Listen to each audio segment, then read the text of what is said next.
విచిత్రంగా ఏదో ఏదో అవ్వంగా ప్రేమంటూ కానే కాదంట.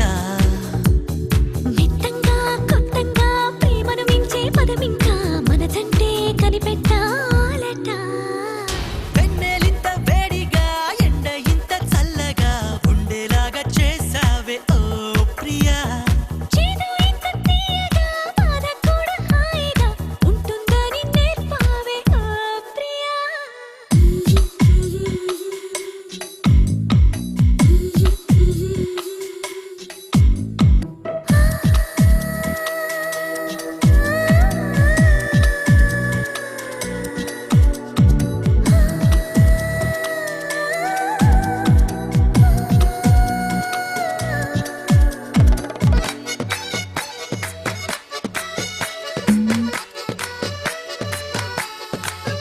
గాలైనా నిన్ను చుడితే ఎనలేని ఈర్ష్య కలిగింది.